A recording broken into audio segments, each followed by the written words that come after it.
उन्होंने एक दूसरे को देखा और उनके चेहरों पर विकृत मुस्कान फैल गई। युवा मास्टर लू, यह आपके लिए कविताएं लिखने या लड़कियों से मिलने की जगह नहीं है। आपको अभी यहाँ से चले जाना चाहिए। आप जैसे विकलांग व्यक्ति को यहाँ नहीं होना चाहिए। बेलुओ शहर को जल्द ही एक नया मालिक मिल जाएगा। अपंग लू, तुम घर जाकर अपना सामान समेट लो। जल्दी करो। अपनी जान बचाकर भागो। अपनी जान बचाकर भागेगा। अपने पिता के बिना यह अपाहिज कब तक जिंदा रह पाएगा? हालांकि मुझे लगता है कि नौकरानियां बहुत अच्छी हैं।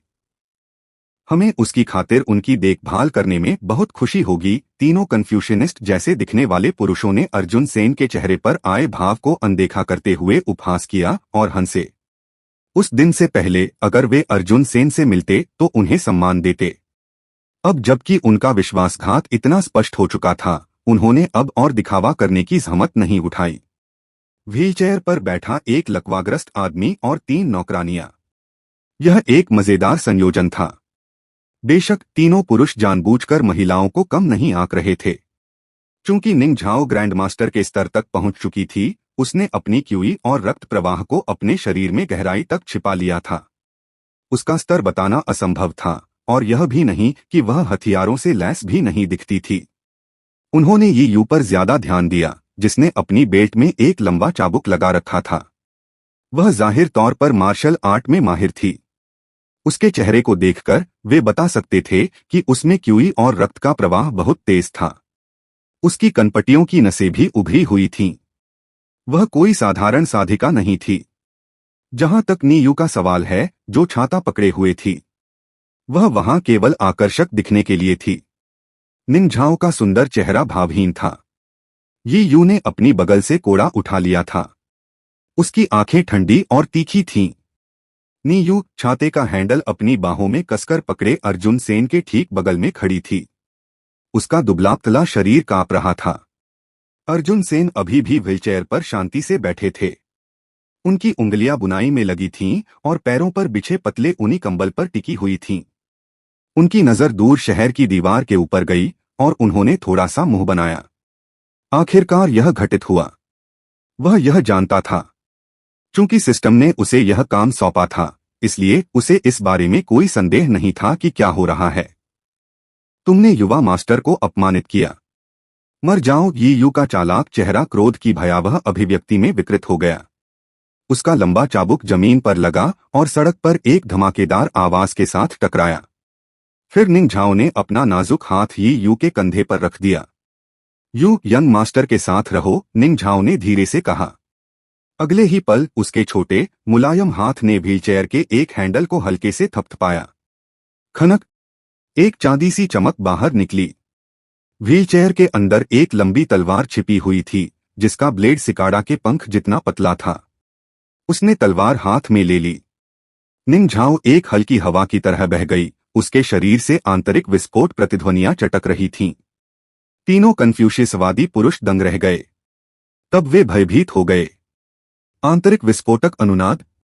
एक ग्रैंडमास्टर की नौकरानी। यह कैसा दिखावा है?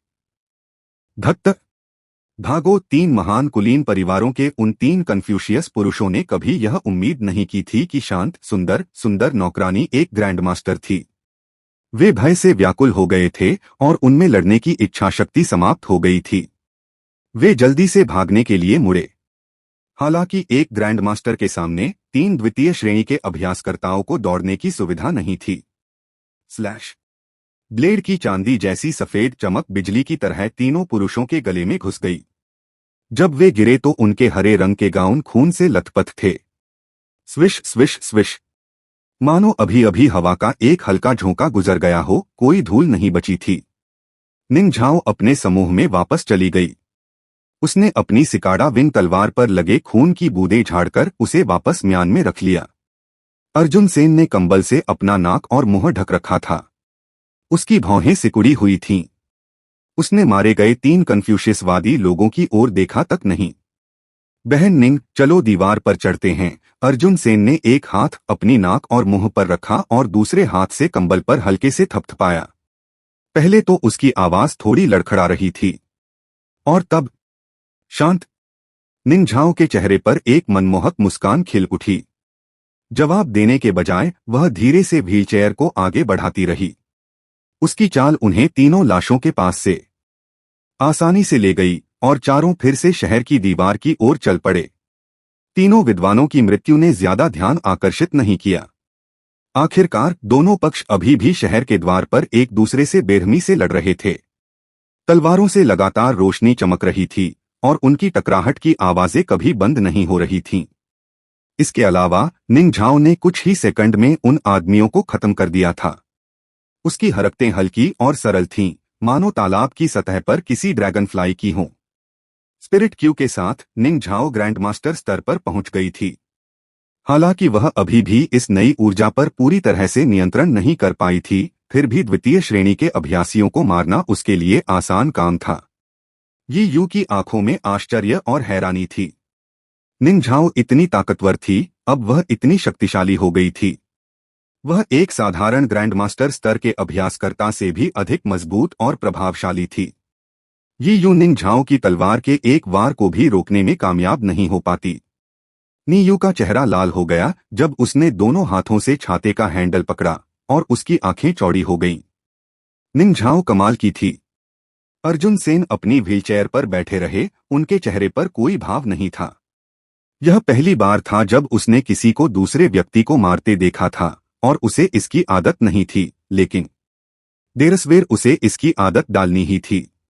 रोम में रहो तो रोमनो जैसा करो। चूंकि वह अब इस अराजक समय में रह रहा था, इसलिए उसे इस नई दुनिया के नियमों के अनुकूल होना होगा। निंग झाओ ने अपना सुंदर सिर अर्जुन सेन के कान के पास झुका दिया और उसके बाल उसके चेहरे पर बिखर गए। उसने धीरे से कहा, युवा गुरु, अगर आप यह सारा खून नहीं देखना चाहते तो बेहतर होगा कि आप अपनी आंखें ढक लें। अर्जुन सेन एक क्षण के लिए ठिठक गए, फिर हंस पड़े। तुम्हारे युवा गुरु उतने नाजुक नहीं हैं जितना तुम सोचते हो। बहन निंग, मुझे शहर के गेट हाउस तक ले चलो। और ये यू, शहर का गेट खोलो, अर्जुन सेन ने निर्देश दिया। उसका हाथ अभी भी अपने घुटनों को ढके ऊनी कंबल को धीरे से थपथपा रहा था। जरूर, निंग झाओ धीरे से मुस्कुराया।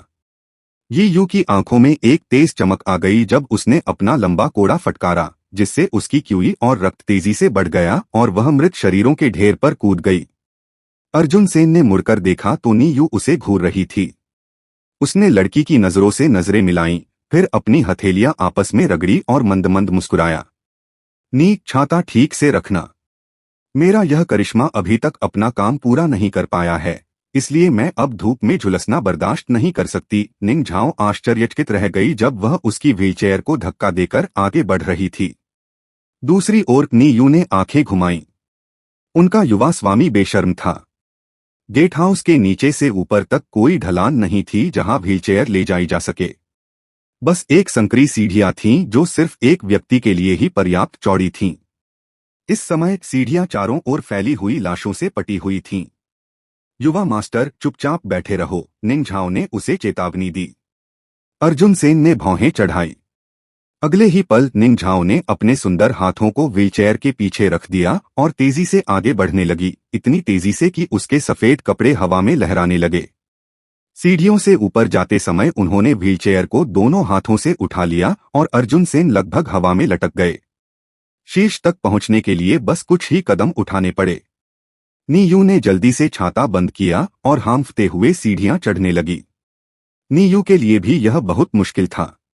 उसे बहुत बुरा लगा और उसने कसम खाई कि आज के बाद वह खुद को पूरी तरह से मार्शल आर्ट के अभ्यास में झोंक देगी। लकड़ी के पहिए उछलकर जमीन पर आ गिरे और शहर के गेट हाउस की पुरानी टाइलों से टकराकर तेज आवाज हुई। हकीकत में शहर के द्वार के ऊपर लड़ाई कमोबेश पहले ही खत्म हो चुकी थी। यह स्पष्ट नहीं था कि कौन सा पक्ष जीत रहा है और वे दोनों अब केवल अपना बचाव करने की कोशिश कर रहे थे। लू चांदकों का विश्वसनीय सेनापति लो यू एक तरफ शहर की रखवाली कर रहे सैनिकों का नेता था, जबकि 3 प्रमुख कुलीन परिवारों के लोग दूसरी तरफ थे। दोनों पक्षों ने शहर के मोर्चे का अपना अपना हिस्सा अपने कब्जे में ले लिया था। सीढ़ियों का वह शीर्ष स्थान जहां निंग झाओ ने अर्जुन सेन को धक्का दिया था, दोनों पक्षों के बीच आ गया। हालांकि वे तीनों परिवारों के शिविर के थोड़ा करीब थे। उनके अचानक प्रकट होने से वहां उपस्थित सभी लोगों का ध्यान आकर्षित हुआ। माहौल अचानक थोड़ा अजीब हो गया। हवा में खून की गंध पहले से ही व्याप्त थी और दोनों पक्ष आक्रमण करने की कगार पर थे। दोनों समूह के पुरुष अब एक दूसरे को असमंजस से घूर रहे थे। Oh my! युवा मास्टर, सिस्टर निंग, मेरा इंतजार करो। नी यू ने एक हाथ में छाता पकड़ा हुआ था, दूसरे हाथ से वह बेढंगी चाल से आखिरकार सीढ़ियों के ऊपर पहुंच गई। सांस लेने की कोशिश करती रही। वहां पहुंचने के लिए उसे बहुत सी सीढ़ियां चढ़नी पड़ी थीं। यह अब तक की उसकी सबसे कड़ी मेहनत थी। युवा मास्टर, एक ठंडी भयंकर आवाज चिल्लाई। नीयू का हाथ डर के मारे झटका खा गया और उसके हाथ से छाता लगभग गिर गया। लू चांगकोंग की सेना के एक सेनापति ने खून से सनी तलवार लिए अचानक गुस्से से दहाड़ लगाई। उसकी दहाड़ में डर और निराशा दोनों झलक रहे थे। बेशक वे सभी अर्जुन सेन को पहचान गए। वह लू चांगकोंग का बेटा था, उनका युवा गुरु। यंग मास्टर विकलांग थे। कमर से नीचे उनका शरीर लकवाग्रस्त था और उन्हें चलने फिरने में भी दिक्कत होती थी, लेकिन वे यहां अप्रत्याशित रूप से प्रकट हो गए थे। यह जगह अब बेहद खतरनाक हो गई थी। यह किसी भी पल धरती का नर्क बन सकती थी। 3 प्रमुख कुलीन परिवारों ने बेलुओ शहर के साथ विश्वासघात किया था और उनका पीछे हटने का कोई इरादा नहीं था। गद्दारों के खेमे के सामने आकर अर्जुन सेन असल में खुद को मौत के मुंह में धकेल रहा था। दूसरी तरफ कुलीन परिवारों के लड़ाके जश्न मनाने लगे। वे अपने शुरुआती सदमे से उबर चुके थे। क्या यह लू चांगकोंग का इकलौता बेटा नहीं है? लू परिवार का अपंग? हाँ, उसे पकड़ लो और बेलुओ शहर पर नियंत्रण हमारा होगा। सावधान! लू चांगकोंग ने अपने प्यारे बेटे को एक प्रथम श्रेणी के अभ्यासी को नौकरानी के रूप में दिया है। गद्दारों के खेमे में विद्वानों जैसे वेश में कई मार्शल आर्ट के अभ्यासी मौजूद थे। उनकी आंखें चमक उठीं। उनका अहंकार अधिक समय तक नहीं चला। धमाका! जब गद्दार शिविर के कुछ लड़ाके हमला करने के लिए आगे आए तो वहां क्यूई और रक्त की बाढ़ आ गई, मानो वे जंगली जानवर हों जिन्हें खून की गंध आ गई हो। दूसरी ओर से लू चांगकोंग का सेनापति अर्जुन सेन की रक्षा के लिए तेजी से आगे बढ़ा। अर्जुन सेन अचानक दोनों पक्षों का निशाना बन गए थे, लेकिन यह अनजान लक्ष्य बहुत शांत रहा। हालांकि हवा में मौजूद आक्रामक क्यूई और खून ने उसके चेहरे को थोड़ा लाल कर दिया था, फिर भी वह बिल्कुल भी घबराया नहीं था। उसमें अभी भी वह शालीनता थी जो होनी चाहिए थी। नीयू ने जल्दी से छाता खोला और हैंडल को जोर से पकड़ लिया। उसके पैर कांप रहे थे क्योंकि वह अर्जुन सेन को धूप से बचा रही थी। तीनों बड़े कुलीन परिवार दुश्मन के साथ मिले हुए हैं, इसलिए सभी दोषियों को फांसी दे देनी चाहिए। उनके सिर काटकर शहर के फाटक पर लटका देना चाहिए ताकि बाकी लोगों को चेतावनी मिल सके। अर्जुन सेन ने ये शब्द ठंडे स्वर में कहे जब वह अपने पीछे आ रहे लड़ाकों को देख रहा था। उसके बोलते ही निंग झाओ की आंखें आग की तरह जलने लगीं। उसके हाथ में तलवार सिकाड़ा के पंख जितनी पतली थी और पल भर में वह व्हीलचेयर के हैंडल से फिर से उछल पड़ी। गद्दार खेमे से आया एक प्रथम श्रेणी का अभ्यासी तिरस्कारपूर्वक हंसने लगा। आप तो बस एक अपंग व्यक्ति हैं जो आधा लकवाग्रस्त है, लेकिन आप रौब जमाने का नाटक करने में माहिर हैं। यह व्यक्ति चेन हे था, चेन कुल का मुखिया, जो 3 प्रमुख कुलीन परिवारों में से एक था। उसने शाही सलाहकार के अधीन कन्फ्यूशियस के तौर तरीकों का अध्ययन किया था और सामान्यतः एक शिष्ट विद्वान जैसा दिखता था, लेकिन आज वह खतरनाक और भयावह लग रहा था। निंग झाओ का व्यवहार ठंडा था, मानो वह हजारों सालों से जमी हुई हो, और वह सुरुचिपूर्ण ढंग से और हल्के ढंग से आगे बढ़ी। चेन हे ने अपनी सतर्कता नहीं छोड़ी। वह जानता था कि निंग झाओ ही वह प्रथम श्रेणी का अभ्यासी है जिसे लू चांगकोंग ने अर्जुन सेन की सुरक्षा के लिए भेजा था। पूरी गति से आगे बढ़ते हुए निंग झाओ और चेन हे कुछ ही क्षणों में एक दूसरे के करीब आ गए। चूंकि वह जानता था कि वे दोनों प्रथम श्रेणी के अभ्यासकर्ता थे, चेन हे को विश्वास था कि एक महिला की तुलना में उसे बढ़त हासिल है। लू चांगकोंग के विश्वसनीय जनरल लुओ यू तेजी से दौड़कर अर्जुन सेन के सामने खड़े हो गए। वह अपने सामने होने वाली लड़ाई को बहुत ध्यान से देख रहा था। अगले ही पल उसने पलकें झपकाईं। तलवार का प्रतिबिंब उड़ते हुए उल्कापिंड की तरह चमक रहा था। इससे पहले कि कोई प्रतिक्रिया कर पाता, लड़ाई खत्म हो गई। चेन हे का निंग झाओ से सीधा मुकाबला हुआ। चेन हे तुरंत घबरा गया जब उसने आंतरिक विस्फोट प्रतिध्वनि सुनी, लेकिन निंग झाओ तेजी से उड़ गया। और एक सिकाड़ा के पंख जितनी पतली तलवार सबसे भारी हथौड़े जितनी ताकत से फट गई। चेन हे का हाथ फट गया, जिससे उसकी तलवार उड़ गई। उसे सदमे में चीखने का भी मौका नहीं मिला था कि निंग झाओ की तलवार ने उसका सिर काट दिया।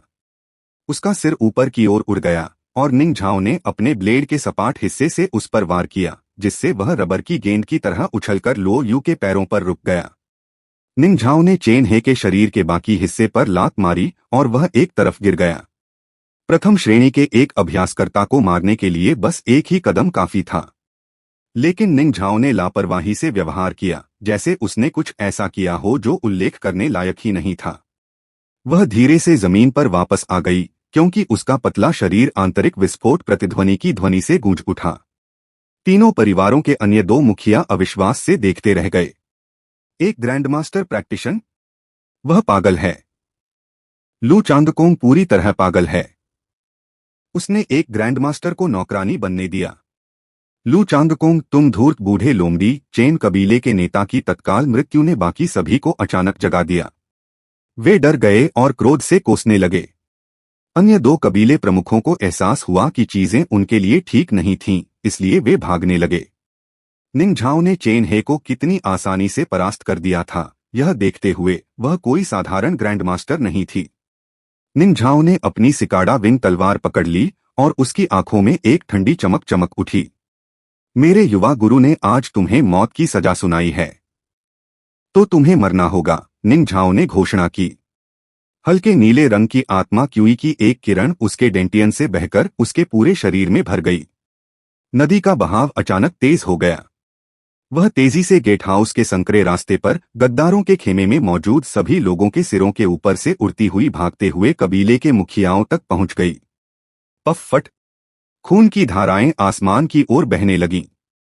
उसकी सिकाड़ा विंग तलवार के हल्के वार से चेन हे के सिर की तरह दो और खून से लथपथ सिर लो यू की ओर लुढ़क गए। वे लो यू के पैरों के पास एक पंक्ति में पड़े थे। जहां तक उनके शरीर का प्रश्न है, वे निढाल होकर जमीन पर गिर पड़े।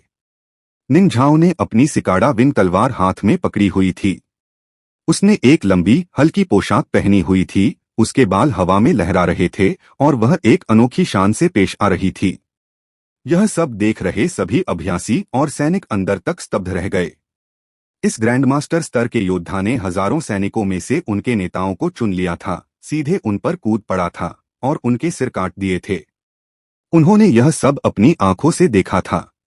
निंग झाओ गद्दारों के खेमे में सैनिकों के बीच से निकली, उसकी तलवार हाथ में थी और उसकी नोक से खून टपक रहा था। वह अर्जुन सेन की व्हीलचेयर के पास गई और उसके पीछे अपनी जगह पर खड़ी हो गई। किसी ने भी उसका रास्ता रोकने की हिम्मत नहीं की। गेट हाउस के शीर्ष पर पूर्ण शांति थी। लो यू अपने पैरों के पास 3 सिरों की पंक्ति को देखकर आश्चर्य से देखता रह गया। क्या निंग झाओ ने ड्रग्स या कुछ और लिया था? वह इतनी शक्तिशाली कैसे थी? इसी समय गेट हाउस के नीचे से जोर से चरमराहट की आवाज आई। हवा में एक बहरा कर देने वाली आवाज भर गई। शहर का द्वार, जिसे 3 परिवारों ने जबरदस्ती बंद कर दिया था, ये यू द्वारा एक बार फिर खोला जा रहा था। शहर का दरवाजा बहुत भारी था, लेकिन ये यू एक द्वितीय श्रेणी की साधिका थी। क्यूई और रक्त उसके पूरे शरीर में भरे हुए थे और वह भारी दरवाजे को बस थोड़ा सा खोलने में कामयाब रही। शहर के बाहर लू चांगकोंग अभी भी अपने घोड़े पर सवार था और जब उसने अपने घोड़े की फड़फड़ाती अयाल के बीच से पुनः खुले शहर के द्वार में एक दरार देखी तो उसकी आंखें चमक उठीं। घोड़ा इतनी तेजी से दौड़ रहा था कि वह केवल एक चलती हुई खून से सनी छाया बन गया था। खुलना! लू चांगकोंग ने गेट पर दहाड़ लगाई। घोड़े की पीठ पर एक पैर रखकर वह हवा में उड़ गया। उसकी हथेली शहर के भारी दरवाजे पर पड़ी और उसने अपनी पूरी ताकत लगाकर दरवाजा और भी चौड़ा खोल दिया। फिर वह एक फुर्तीले बंदर की तरह चौड़ी खाई में घुस गया और वापस शहर में आ गया। पसीने और खून से लथपथ उसका घोड़ा भी शहर में वापस दौड़ा। जैसे ही घोड़ा अंदर पहुंचा, लू चांगकोंग लुढ़क गया, एक घुटना मोड़ा और दोनों हथेलियां दरवाजे पर पटक दीं। उसकी क्यूई और रक्त का स्तर इतना बढ़ गया कि उसके कपड़े और कवच फटकर टुकड़े टुकड़े हो गए। धमाका! शहर के द्वार को एक बार फिर जबरदस्ती बंद कर दिया गया। डंडे नीचे करो! लू चांगकोंग ने धीमी आवाज में आदेश दिया। ये यू पहले से ही गेट के पास इंतजार कर रही थी और उसकी आंखें चमक रही थीं। उसका चेहरा क्यूई की शक्तिशाली शक्ति और उसके सामने खड़े इस ग्रैंडमास्टर से निकले रक्त से पूरी तरह लाल हो गया था। उसने अपने हाथ में पकड़े लंबे चाबुक पर अपनी पकड़ ढीली कर दी और भारी डंडे गेट बंद करने के लिए नीचे आ गए। उसका शरीर अचानक कमजोर पड़ गया और वह जमीन पर गिर पड़ी। सब कुछ एक क्षण में घटित हो गया। बाहर खड़े 4 ग्रैंडमास्टरों ने एक साथ हमला किया। उन सभी ने एक ही समय में शहर के भारी द्वार पर प्रहार किया। गेट से जोरदार धमाका हुआ, लेकिन वह ठोस सतह को तोड़ नहीं सका। लू चांगकोंग का मांसल ऊपरी शरीर नंगा था और वह फाटक से पीठ टिकाए बैठा था। उसने गंभीर चेहरा बनाकर अपने सभी भरोसेमंद सैनिकों के शवों को देखा जो जमीन पर पड़े थे और जिनमें भाले घुसे हुए थे। फेंग शी उत्साहपूर्वक घोड़े पर सवार होकर लू चांगकोंग का पीछा करते हुए आया था। वह लू चांगकोंग को बेलुओ शहर वापस जाते देखने के लिए ठीक समय पर आया था। उस बड़े आदमी ने तुरंत ही गालियां देनी शुरू कर दी और बुरी तरह से गालियां बकने लगा। अरे बाप रे! वह तो भागने में कामयाब हो गया। धिक्कार है इस बेकार नीच व्यक्ति को, इस कमीने को।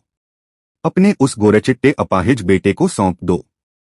मेरे सैनिक अभी भी उस पर प्यार लुटाने के लिए इंतजार कर रहे हैं। फेंग शी ने अपने घोड़े को शहर के द्वार पर रोक लिया और गालियां देना जारी रखा। उसका इरादा लू चांगकोंग को फिर से शहर छोड़ने के लिए उकसाना था, लेकिन कोई भाग्य नहीं। शहर के फाटक के पीछे से कोई आवाज नहीं आ रही थी।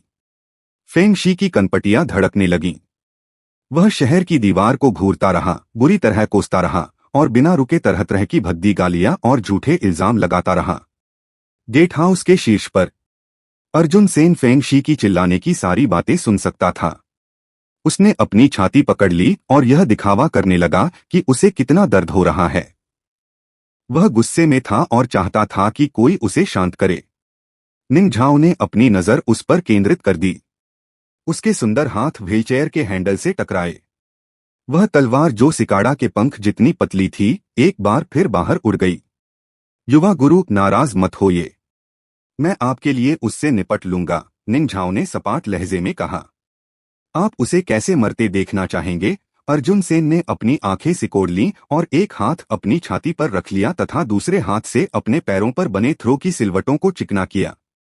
इसके दोनों पैर तोड़ दो और इसे वापस शहर ले आओ। मैं खुद इसे मार डालूंगा, अर्जुन सेन ने जवाब दिया। निंग झाओ एक पल के लिए स्तब्ध रह गई, फिर उसके चेहरे पर एक खूबसूरत मुस्कान आ गई। जरूर, आगे बढ़ो। और अगर वे ग्रैंडमास्टर तुम्हारा रास्ता रोकने की कोशिश करें तो उनके सिर काट दो। अर्जुन सेन हल्के से मुस्कुराया और निंग झाओ की कमर पर हल्के से थपथपाने के लिए हाथ उठाया। डरो मत, मैं तुम्हारे साथ हूं। उत्तर काउंटी सैनिकों के युद्ध अवलोकन डेक पर तंताई जुआन की आंखें गहरी थीं और चेहरा गंभीर। उसके मुंह से निकल रहे क्यूई और खून की भारी मात्रा के कारण उसका बड़ा लाल लबादा उसके पीछे बेतहाशा फड़फड़ा रहा था। बेलुओ शहर का बंद द्वार फिर से खोल दिया गया था। लू चांगकोंग, जिसे उन 4 ग्रैंडमास्टरों द्वारा नियंत्रित किया जाना चाहिए था, गेट के छोटे से छेद से निकलकर अपने शहर में वापस भाग गया। क्या बकवास है, तंताई जुआन ने खुद को शांत करने की कोशिश करते हुए कहा। बेलुओ शहर के 3 प्रमुख कुलीन परिवारों ने उन्हें बहुत निराश किया था। यही हमारा एकमात्र मौका था। अब जब लू चांगकोंग बेलुओ शहर में वापस आ गया है तो वह कछुए की तरह उसकी दीवारों के भीतर छिप जाएगा। वह फिर कभी उसी उकसावे में नहीं आएगा। उसे आसानी से मार डालने का दूसरा मौका ढूंढना बेहद मुश्किल होगा। तंताई जुआन ने गहरी सांस ली। वह जानता था कि बेलुओ शहर पर हमला करने का सबसे अच्छा मौका उसके हाथ से यूं ही निकल गया था। तंताई जुआन के बगल में एक सजीला सज्जन पूर्ण विद्वान पोशाक में खड़ा था। चूंकि लू चांगकोंग शहर के अंदर नहीं था, इसलिए उसकी सेना पर नजर रखने वाला कोई ग्रैंडमास्टर भी नहीं था। तीनों परिवार कैसे असफल हो गए? विद्वान ने अपना सिर हिलाया, समझ नहीं पा रहा था कि क्या गड़बड़ हुई थी। तंताई जुआन ने विद्वान की बड़बड़ाहट को नजरअंदाज कर दिया। मुझे सिर्फ नतीजे चाहिए, मुझे इसकी परवाह नहीं कि यह कैसे होगा। तंताई जुआन फुसफुसाया। उसने तुरंत एक फैसला लिया। उसने अपनी कमर से तलवार निकाली, उसे आसमान की ओर तान दिया और आदेश देने लगा। जब तक बेलुओ शहर अभी भी बंटा हुआ और अशांत है, हमारे सभी सैनिकों को आगे भेज दो। हमें शहर पर तुरंत हमला करना होगा। आदेश जारी हुआ और उत्तर काउंटी के सभी 50,000 सैनिक तुरंत शहर की दीवार की ओर बढ़ने लगे। बेलुओ शहर में वापस आकर ऐसा लगा जैसे हवा एक क्षण के लिए शांत हो गई हो। लुओ यू ने मुंह खोले अर्जुन सेन की ओर देखा। कौन जानता था कि यंग मास्टर लू इतना खूनी आदमी था। इतनी कम ताकत और गतिशीलता वाला एक युवा मास्टर कैसे कह सकता है कि उसके पास ग्रैंड मास्टर जैसा समर्थन है। युवा गुरु, नगर गुरु शहर लौट आए हैं, इसलिए हमें इस समय हमला नहीं करना चाहिए। मुझे लगता है कि हमें नगर गुरु का इंतजार करना चाहिए और पहले एक उचित योजना बनानी चाहिए, लुओ यू ने कहा। गेट के बाहर 4 ग्रैंड मास्टर हैं। निंग झाओ भले ही ग्रैंड मास्टर स्तर तक पहुंच गई हो, लेकिन अगर वह अकेले 4 अन्य को चुनौती देंगी तो बात बिगड़ जाएगी। अर्जुन सेन अपनी व्हीलचेयर पर बैठे थे, जबकि नी यू ने आज्ञाकारी ढंग से अपनी आंखों को तेज धूप से बचाने के लिए छाता उठाया हुआ था। अंकल लुओ, आपकी बात सही है, लेकिन मैं अर्जुन सेन बचपन से ही लकवाग्रस्त हूं और मेरा दिमाग बहुत विकृत है। मैं बहुत तुच्छ आदमी हूं और मैं किसी बात का बुरा नहीं मान सकता, अर्जुन सेन ने जवाब दिया। मेरे पिता ने भी मुझे पहले कभी नहीं डांटा, तो ये बेवकूफ ऐसा कैसे कर सकते हैं। ऐसा कहते हुए उसने निंग झाओ की लचीली कमर पर फिर से थपथपाया। बहन निंग, आगे बढ़ो, मैं तुम्हारे साथ हूं। युवा स्वामी, आपकी इच्छा ही मेरी आज्ञा है, अर्जुन सेन मुस्कुराए। निंग झाओ ने एक मंत्रमुग्ध कर देने वाली मुस्कान दी और अर्जुन सेन की ओर इस तरह से आंखें घुमाईं कि वह उसे काफी कामुक लगा। लेकिन वह निश्चित नहीं था कि उसकी आंखें इसलिए घूम रही थीं क्योंकि अर्जुन सेन ने उसकी कमर को छुआ था, या इसलिए क्योंकि उसने स्वीकार किया था कि वह बुरा नहीं मान सकता। इसका यार, निंग झाओ ने सोचा। उसे अच्छी तरह याद था कि कैसे अर्जुन सेन ने पहले दावा किया था कि उसका गुस्सा बहुत अच्छा था। पलक झपकते ही यह सब कैसे बदल गया। लुओ यू ने अपना मुंह खोला लेकिन जवाब में कुछ नहीं कह सका। यह एक बनाम 4 की लड़ाई थी और दूसरी तरफ के चारों ग्रैंडमास्टर थे। अर्जुन सेन निंग झाओ को मौत के घाट उतार रहे थे। क्यूई और रक्त के प्रवाह के साथ निंग झाओ शहर की दीवार से उड़ गई, मानो कोई अबाबील हो। उसने शहर के गेट हाउस की मजबूत पत्थर की टाइलों पर पैर रखा और उसकी सफेद पोशाक लहरा उठी और उसका हल्का कपड़ा हवा में नाचने लगा। वह 50 फुट ऊंची संरचना के शीर्ष से नीचे तैरती हुई आई और शानदार ढंग से जमीन पर उतरी। फेंग शी अभी भी चिल्ला रहा था और गालियां दे रहा था। तभी उसने अपने सिर पर तेज हवा का झोंका महसूस किया और उसने सदमे में अपना सिर ऊपर उठा लिया। घोड़े पर सवार 4 ग्रैंडमास्टर्स ने भी ऊपर देखा। वह स्वर्ग से उतरी किसी परी जैसी लग रही थी। नॉर्थ काउंटी के सभी सैनिक उस दृश्य को देखने के लिए एक पल के लिए रुक गए। यह अतुलनीय सुंदरता एक पेंटिंग की तरह सुंदर थी, जिसने सबका ध्यान अपनी ओर आकर्षित कर लिया। निंग झाओ अभी भी अपनी सिकाड़ा विंग तलवार पकड़े हुए थी, उसका चेहरा ठंडा और शांत था। वह किसी परी जैसी थी, घमंडी और दूर। उसकी आत्मा में एक ठंडक थी जो हजारों सालों से कायम थी। उसकी भौहें थोड़ी सिकुड़ गईं जब उसकी नजर फेंगशी पर टिक गई। उसके चारों ओर एक जानलेवा माहौल छा गया। यह वही आदमी था जिसने उसके युवा मालिक को अपमानित किया था। यदि युवा मास्टर उसे जीवित नहीं चाहते होते तो निंग झाओ ने इस आदमी को टुकड़ों में काट दिया होता। यंग मास्टर की जिंदगी पहले से ही बहुत मुश्किल थी और अब इस घटिया इंसान ने उनका अपमान भी किया था। यह आदमी तो मौत के लायक था। जैसे ही वह नीचे गिरी, उसने सिकाड़ा विंग तलवार को क्षैतिज रूप से घुमाया और उसके डैंटियन के भीतर से स्पिरिट क्यूई की एक हल्की नीली किरण निकली।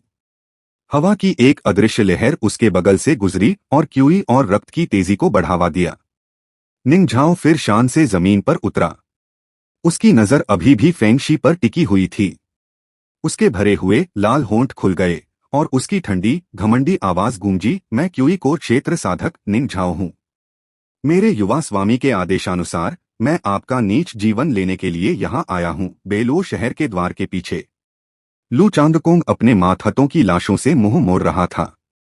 उसकी आंखें लाल थीं। अचानक उसके नंगे शरीर के सारे रोंगटे खड़े हो गए।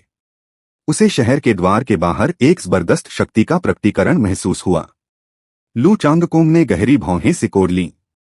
यह बहुत ही अजीब तरह का क्यूई और खून है। शहर के बाहर कौन हमला कर रहा है? ये यू अभी भी पीली पड़ चुकी थी और वहीं जमीन पर पड़ी थी जहां वह गिर गई थी, लेकिन जब उसने शहर के बाहर बिजली का झोंका महसूस किया तो उसका चेहरा चमक उठा। मास्टर, यह सिस्टर निंग है, लू चांगकोंग ने सिर हिलाया। बकवास। निंग झाओ तो सिर्फ एक प्रथम श्रेणी की साधिका है। उसके पास इस स्तर का क्यूई और रक्त प्रवाह कैसे हो सकता है? और क्या निंग झाओ को फानेर के साथ नहीं रहना चाहिए? लू चांगकोंग ने सख्ती से कहा। ये यू ने लू चांगकोंग की ओर थोड़ा भयभीत होकर देखा। गुरुजी, मैंने जो कुछ भी कहा है वह सब सच है। सिस्टर निंग को उस स्पिरिट क्यूई से मदद मिली है जो यंग मास्टर को एक अमर से मुठभेड़ के दौरान मिली थी, और अब वह ग्रैंड मास्टर स्तर पर पहुंच गई है। मैं शहर का द्वार खोलने आया हूं क्योंकि यंग मास्टर ने मुझे ऐसा करने का आदेश दिया था। ये यू ने अपने होंठ भींच लिए थे, लेकिन अंततः उसने हठपूर्वक ये शब्द बोल दिए, हालांकि वह अभी भी भयभीत थी। इस बार लू चांगकोंग ने स्तब्ध होकर उसकी ओर देखा। एक अमर के साथ मुठभेड़? आत्मा क्यूई? यह क्या बकवास था? वह एक मार्शल आर्ट व्यवसायी थे और अमर या देवताओं में विश्वास नहीं करते थे। वह केवल क्यूई और रक्त और अपनी मुट्ठियों में विश्वास करता था। सन्नाटा गहरा गया। निंग झाओ के फैसले की घोषणा शहर के फाटक के बाहर से साफ सुनाई दे रही थी। तांताई जुआन युद्ध अवलोकन डेक पर खड़ा था और उसे कई घोड़े खींच रहे थे, तथा वह अपनी तलवार ऊपर उठाए हुए था। उसने बेलुओ शहर के प्रवेशद्वार के ऊपर से उस अतुलनीय सुंदर आकृति को नीचे तैरते हुए देखा और उसकी पुतलियां सिकुड़ गईं। तांताई जुआन ने गहरी सांस ली। वह औरत कौन है? वह यह दृश्य जो स्वर्ग से उतरते किसी पौराणिक प्राणी जैसा था, उसके हृदय में गहराई से अंकित हो गया। लेकिन उसके आसपास के किसी भी जनरल को इस महिला का नाम नहीं पता था। यहां तक कि तंताई जुआन के सबसे विश्वसनीय सलाहकारों और विद्वानों ने भी अपना मुंह खोला, लेकिन वे ग्रैंड मास्टर्स की सूची में से किसी ऐसे नाम का नाम नहीं बता सके जिसे वे पहले से जानते हों। बेलुओ शहर में एक अतिरिक्त ग्रैंड मास्टर है और आप में से किसी को इसके बारे में पता नहीं था। तंताई जुआन ने अपने सामने खड़े सभी लोगों को घूरा और बहुत गुस्से में हंसने लगा। वह अभी भी सोच रहा था कि लू चांगकोंग ने खुद शहर छोड़ने की हिम्मत क्यों की। तो शहर में किले की रखवाली के लिए एक और ग्रैंड मास्टर मौजूद था। इसमें कोई आश्चर्य नहीं कि तीनों परिवार असफल हो गए। यदि उसे पता होता कि बेलुओ शहर में दूसरा ग्रैंड मास्टर भी है तो वह अपनी योजना बदल देता। उसने सोचा था कि उसी ने लू चांगकोंग के लिए जाल बिछाया था, लेकिन अंत में लू चांगकोंग ने उसके लिए एक गड्ढा खोद दिया था और उसमें कूदने का इंतजार कर रहा था। लू चांगकोंग, वह इसमें अच्छा था। तंताई जुआन का चेहरा धीरे धीरे काला पड़ने लगा। महापौर महोदय, ज्यादा चिंता मत कीजिए। हमारे पक्ष में 4 ग्रैंड मास्टर हैं, जबकि बेलुओ शहर के पास सिर्फ 2 हैं। फिर भी हमारा पलड़ा भारी है, विद्वान मोजू ने हल्की मुस्कान के साथ कहा। तंताई जुआन को एहसास हुआ कि वह आदमी सही था और वह शांत हो गया। लेकिन अब तीर धनुष पर चढ़ चुका था और उसे छोड़ना ही था। उसके पास हमला जारी रखने के अलावा कोई विकल्प नहीं था। हाँ, छोटी लड़की, मैं मेयर तंताई के अधीन एक जनरल हूं। तुमने मुझे मारने की हिम्मत कैसे की? निंग झाओ की बातें सुनकर फेंगशी जोर से हंसा। उसकी आंखें भयंकर थीं। तो क्या हुआ अगर वह ग्रैंड मास्टर थी? फेंगशी उत्तर काउंटी का सबसे भयंकर जनरल था। उसने अपने घोड़े को जोर से खींचा। घोड़े ने जोर से हिनहिनाहट की, अपने अगले पैर ऊपर उठाए और उसकी अयाल उड़ गई। एक बार जब उसके अगले पैर फिर से जमीन पर पड़े तो सभी ने सोचा कि फेंगशी हमला करने वाला है, लेकिन अप्रत्याशित रूप से फेंगशी ने घोड़े को घुमाया और बिना पीछे देखे ही भाग निकला। वह तेजी से भागने की कोशिश कर रहा था। उसकी जीवित रहने की प्रवृत्ति किसी भी चीज से ज्यादा प्रबल थी। वह अपना अभिमान त्याग कर भाग रहा था। चारों ग्रैंड मास्टर्स थोड़े अचंभित रह गए। उन्होंने एक दूसरे को गंभीरता से देखा। क्यूई कोड क्षेत्र? वह कौन सा क्षेत्र है? उसने कहा कि वह एक किसान है। किसान क्या होता है? चारों ग्रैंड मास्टर्स ने एक दूसरे को देखा। वे मार्शल आर्ट के ग्रैंड मास्टर थे। उन्हें इस क्षेत्र का विशेषज्ञ माना जाता था और उन्हें इसमें बहुत ज्ञान था, लेकिन उन्होंने कभी किसी क्यूई कोर साधक के बारे में नहीं सुना था। उफ! शायद यह महिला हमें भ्रमित करने के लिए इस बकवास का इस्तेमाल कर रही है, तांताई जुआन के अधीन ग्रैंडमास्टर जनरल ने ठंडे स्वर में कहा। अगले ही पल उसने अपने घोड़े को चाबुक मारा और निंग झाओ की ओर चल पड़ा। निंग झाओ की क्यूई और रक्त अजीब और क्रूर थे, लेकिन आखिरकार वह उसी स्तर पर थी जिस पर वे थे। चारों ग्रैंडमास्टर अपने घोड़ों पर तेजी से आगे बढ़े, हवा में क्यूई और खून भर गया। वे लू चांदकोंग को पकड़ नहीं पाए थे, इसलिए अब उनका गुस्सा निंग झाओ पर फूट पड़ा। उन्हें उम्मीद थी कि अब वे अपनी पिछली गलती की भरपाई के लिए कुछ कर पाएंगे। फेंगशी तांताई जुआन की सेना की ओर भाग रहा था। चारों ग्रैंडमास्टर निंग झाओ को मारने के लिए जा रहे थे, लेकिन उसकी नजरें अभी भी फेंगशी पर टिकी हुई थीं। उसने चारों ग्रैंडमास्टर्स की ओर एक नजर भी नहीं डाली। वापस गेट हाउस पर। नी, मुझे दीवार के किनारे पर धकेल दो, अर्जुन सेन ने धीमी आवाज में कहा। नीयू का चेहरा लाल हो गया था जब उसने छाता मोड़ना शुरू किया। मैं यह करूंगा। लुओ यू ने अर्जुन सेन के पीछे कदम रखा और उसकी व्हीलचेयर को दीवार के उस हिस्से पर धकेल दिया जो इतना नीचा था कि वह बाहर देख सके। अर्जुन सेन ने दूर तक देखा। उसे उत्तर दिशा से 50,000 सैनिक काले बादलों की तरह शहर की ओर आते दिखाई दे रहे थे। उन्होंने अपना ध्यान उस लड़ाई पर केंद्रित किया जो शहर की दीवार के ठीक नीचे चल रही थी। उन्हें नीचे की लड़ाई जल्द से जल्द खत्म करनी थी। अगर निंग झाओ के खत्म होने से पहले सेना यहां पहुंच जाती तो वह उनसे लड़ नहीं पाती। संख्या के लिहाज से इतनी कमजोरी का सामना तो कोई ग्रैंडमास्टर भी नहीं कर सकता था। अर्जुन सेन अपनी आत्मा क्यूई से अलग नहीं हो सकते थे, लेकिन चूंकि अब उनके पास फैंटेसी क्यूई रिफाइनिंग मैनुअल था जो उन्हें अधिक आत्मा क्यूई को परिष्कृत करने में मदद करेगा, इसलिए वे आध्यात्मिक ऊर्जा की एक अनथीन मात्रा बना सकते थे। अब वह उदार हो सकता था। लुओ यू ने अर्जुन सेन को संदेह से देखा। अर्जुन सेन ने धीरे से अपना हाथ उठाया और अपने अंगूठे और तर्जनी को एक साथ दबाया, जिससे उनकी हथेली ऊपर की ओर हो गई। निंग झाओ को यह लड़ाई जीतनी थी। यदि आत्मा क्यूई का एक छोटा सा अंश पर्याप्त नहीं था, उसके पास दूसरा बच्चा हो सकता है। जब उन्होंने अपनी आत्मा क्यूई की तैनाती का लक्ष्य निंग झाओ के रूप में पुष्टि की थी, अर्जुन सेन के होंठ थोड़े से फड़क गए जब उन्होंने एक उंगली बाहर की ओर हिलाई। होस्ट अर्जुन सेन, शीर्षक क्यूई रिफाइनर, स्थायी परिष्कृत क्यूई स्तर 1, आत्मा शक्ति 1, शारीरिक शक्ति 0.5, आत्मा क्यूई 8 झोंके, रूपांतरण पुरस्कार, काल्पनिक सृजन क्यूई शोधन मैनुअल, वर्तमान विश्व रैंकिंग, वुहुआंग महाद्वीप, निम्नस्तरीय मार्शल विश्व पहुंच खोजें, दाव प्रदान करने वाला मंच, आत्मा क्यूई परिनियोजन। जैसे ही अर्जुन सेन ने अपनी उंगली हिलाई, आंकड़े वाला पन्ना उसकी आंखों के सामने आ गया। स्पिरिट क्यूई क्षेत्र में विस्प्स की संख्या 1 कम हो गई। अब उसके पास 8 विस्प्स बचे थे। एक्सेस सक्रिय करें। स्पिरिट क्यूई परिनियोजन। तैनाती लक्ष्य निंग झाओ। उन्होंने इसकी पुष्टि करने के लिए अपनी चेतना का प्रयोग किया। अर्जुन सेन की आंखों के सामने का दृश्य बदल गया। एक पल पहले सूरज चमक रहा था, लेकिन अब दुनिया अचानक अंधेरी हो गई। लोगों और इमारतों की आकृतियां अब केवल रेखाएं बनकर रह गईं, जिससे वह उनके आर पार देख पा रहा था। यह स्वर्ग के दृष्टिकोण से एक एटलस की तरह था। जब उसने अपनी चेतना को स्थानांतरित किया तो उसने महसूस किया कि वह जितना चाहे उतना जूम इन कर सकता है, और अब वह अपने सामने निंग झाओ की रूपरेखा देख सकता था।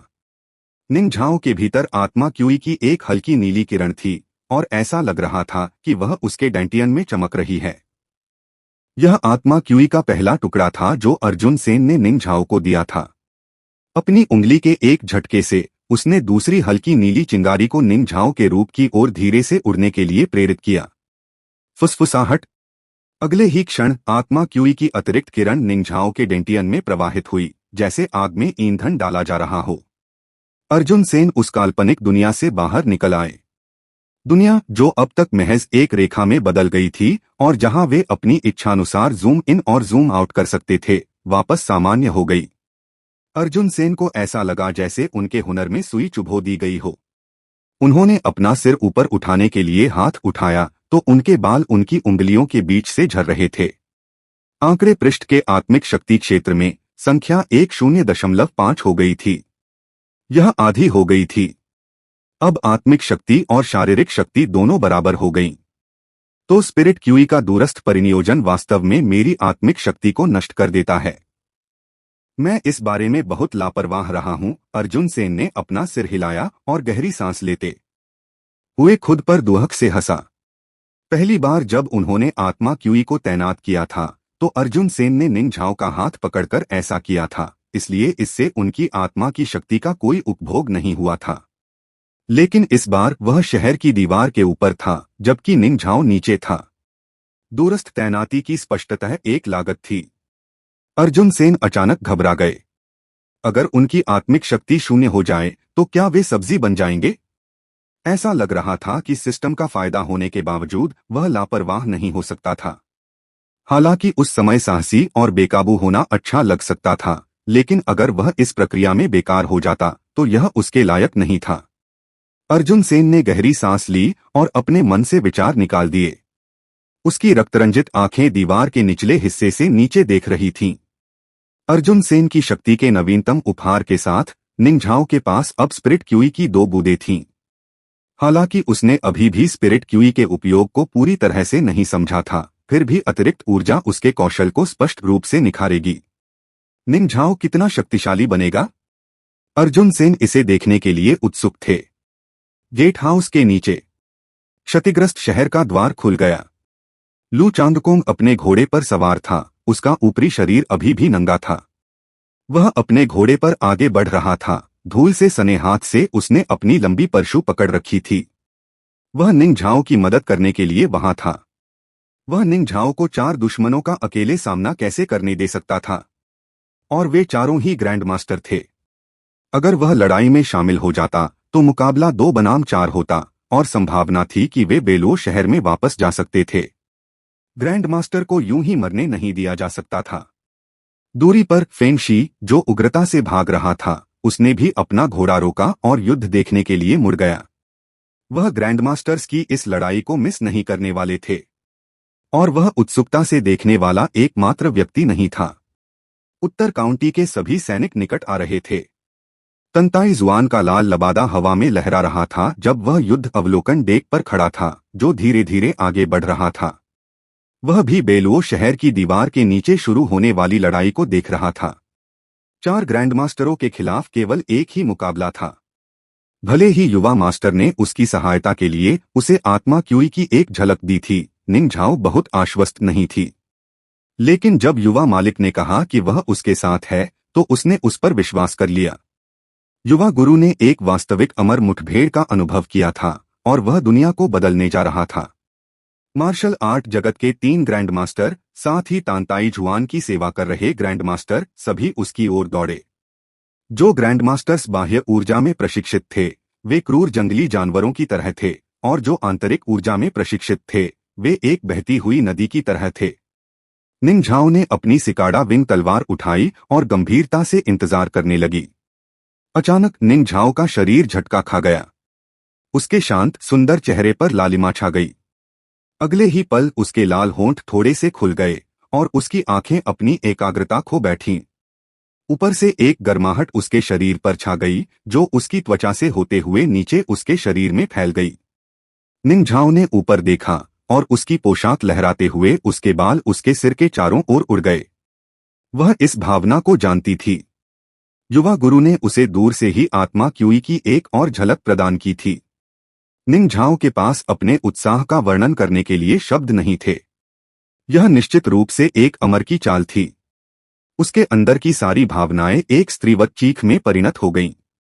उसका डैंटियन धधकती भट्टी की तरह धड़क रहा था। उसे महसूस हो रहा था कि उसकी आत्मा परमानंद में बदल गई है और उसे ऐसा लग रहा था जैसे वह किसी ऐसी चीज से आजाद हो गई है जिसका उसे अंदाजा भी नहीं था कि वह उसे रोक रही थी। क्या यह क्यूई कोर क्षेत्र का दूसरा चरण है? निंग झाओ की लंबी पलकें थोड़ी कांप उठीं और उसके गालों पर रंग भर गया। चारों ग्रैंडमास्टर अभी भी उस पर आक्रमण कर रहे थे। उनसे उत्पन्न दबाव, जिसने निंग झाओ की क्यूई और रक्त प्रवाह को लगभग बंद कर दिया था, अचानक गायब हो गया। निंग झाओ ने अपनी सिकाड़ा विंग तलवार घुमाई।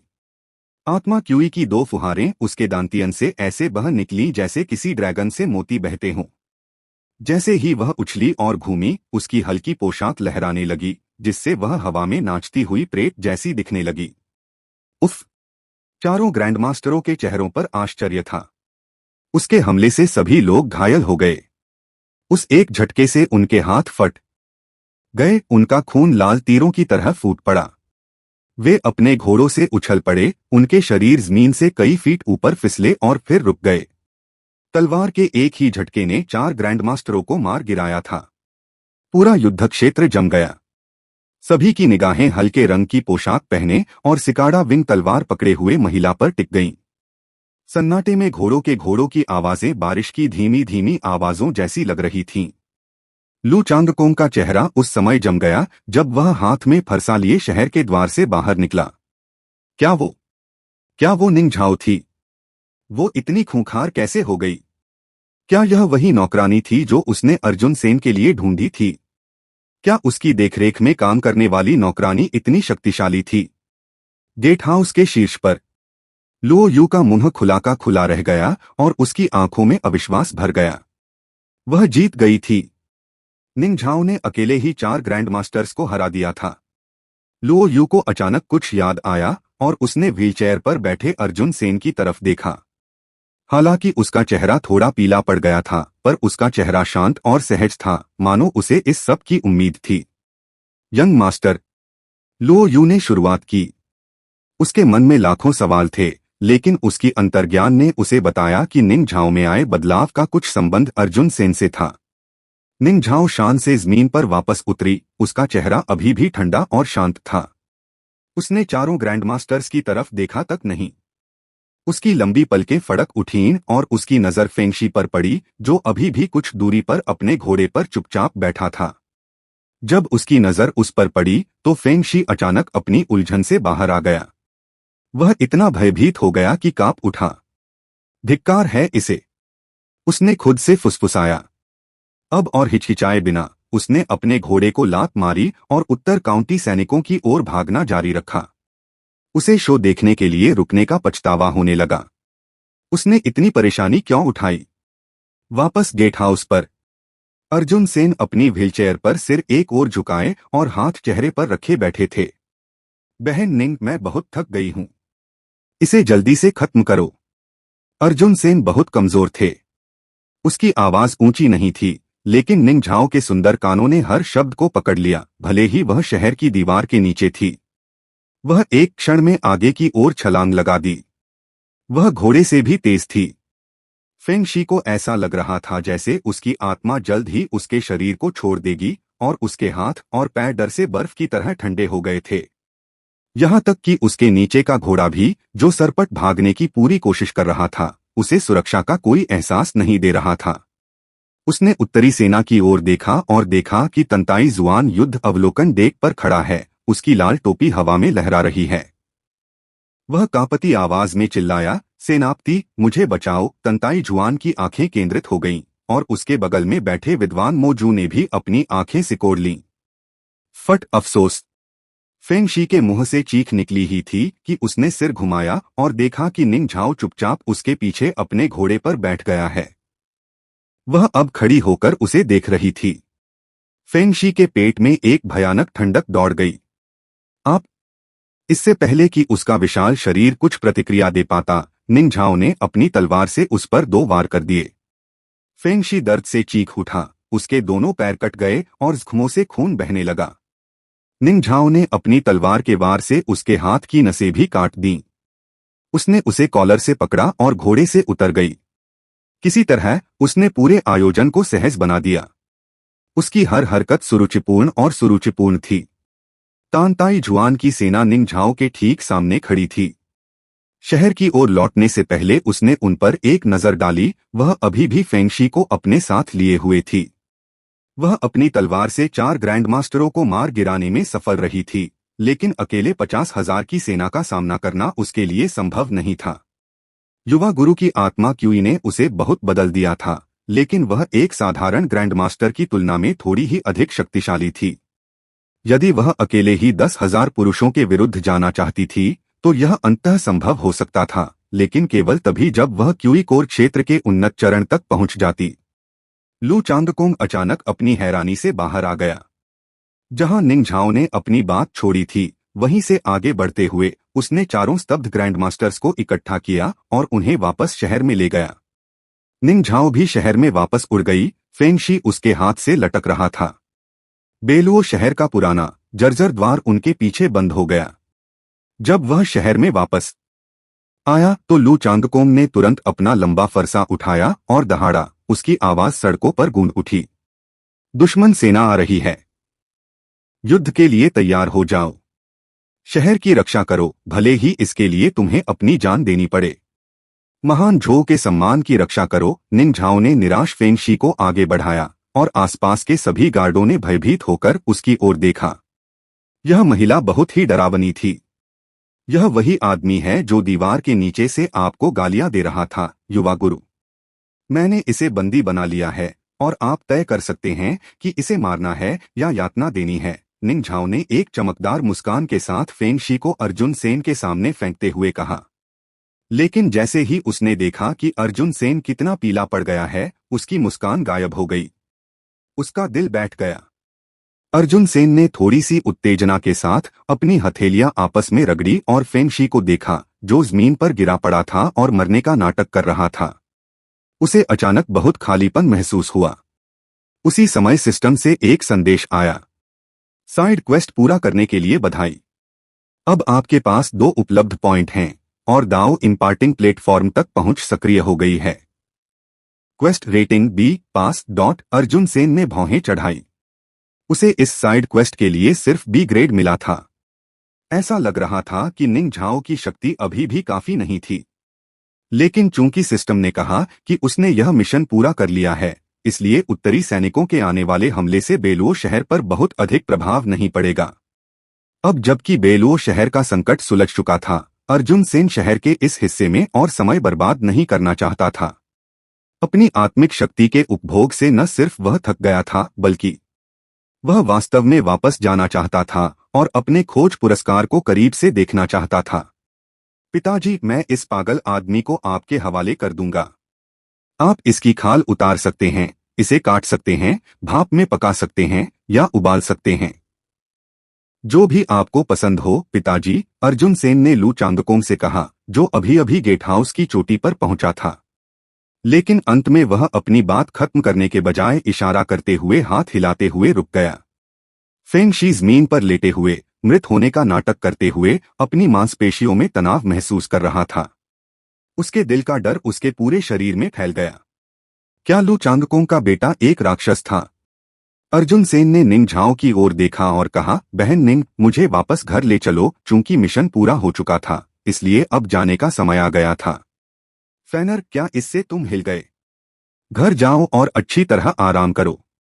लू चांगकोंग का दिल दुख गया जब उसने देखा कि अर्जुन सेन का चेहरा कितना पीला पड़ गया था। उसे ये यू की बात पर बिल्कुल भी विश्वास नहीं हुआ। एक अमर से मुलाकात में ये क्या था? ये तो बिल्कुल बकवास था। इस दुनिया में अमर जैसी कोई चीज नहीं थी। निंगझाओ ने कुछ नहीं कहा, न ही लू चांगकोंग को कुछ समझाया। उसे लगा कि युवा स्वामी के कमजोर होने में उसकी ही कोई भूमिका रही होगी, इसलिए वह डरी हुई और दुखी थी। जैसे ही सैनिक गेट हाउस के चारों ओर शहर की रक्षा के लिए पंक्तिबद्ध हुए, निंगझाओ ने व्हीलचेयर को धक्का दिया और अर्जुन सेन को नीचे जमीन पर ले गए। अर्जुन सेन ने अपने दोनों हाथ पैरों को ढके हुए तख्त पर रख दिए। जैसे ही उसकी नौकरानियां उसे धकेलती हुई आगे बढ़ी, उसने आंखें बंद कर लीं। वे चुपचाप चली गईं, जैसे आई थीं, और उस दृश्य से कुछ भी नहीं छीना। शाम का सूरज आसमान में नीचे था। दिन की आखिरी धूप उन पर चमक रही थी, जिससे सबसे बड़ी नौकरानी की परछाई सड़क की धूल भरी सतह पर दूर तक फैल रही थी। बेलुओ शहर की लड़ाई रात तक खत्म हो गई। यद्यपि तांताई जुआन ने अपना आक्रमण शीघ्रता से शुरू कर दिया था, फिर भी वह स्थिति को बदल नहीं सका। निंगझाओ ने अकेले ही 4 ग्रैंड मास्टर्स को धूल चटाई थी। उसने उत्तर के सबसे क्रूर सेनापति फेंगशी के पैर भी मेयर तंताई के सामने ही काट डाले थे। फिर वह फेंगशी को जिंदा बेलुओ शहर वापस ले गई थी। उत्तरी सैनिकों के मनोबल को भयंकर झटका लगा था। दूसरी ओर बेलुओ शहर में सैनिक पूरे जोश में थे। वे जोर जोर से युद्ध के नगाड़े बजा रहे थे, मानो उन्हें ऊर्जा की एक अतिरिक्त खुराक मिल गई हो। ग्रैंड मास्टर्स के बीच लड़ाई और बेलुओ शहर की अंतिम जीत ने बेलुओ शहर की रक्षा करने वाले हर एक सैनिक को गर्व महसूस कराया। इसके अलावा शांत और अविचल लू चांगकोंग उन सभी को एक साथ थामे हुए थे। वह किसी भी अराजक स्थिति को सुलझाने और महत्वपूर्ण निर्णय दृढ़ता से लेने में सक्षम थे और उनका दृढ़ नियंत्रण उनके लोगों में भी झलकता था। उत्तर काउंटी के सैनिकों ने हमला किया था, लेकिन वे असफल रहे। उत्तरी सैनिकों द्वारा शहर की दीवार पर कब्जा करने की कोशिश में एक लंबी लड़ाई के बाद उनके पास हजारों हजार मृत सैनिकों के अलावा कुछ नहीं बचा। वे रात में ज्वार भाटे में पानी की तरह पीछे हट गए और क्षितिज के पार गायब हो गए। उस रात चांद आसमान में ऊंचा था।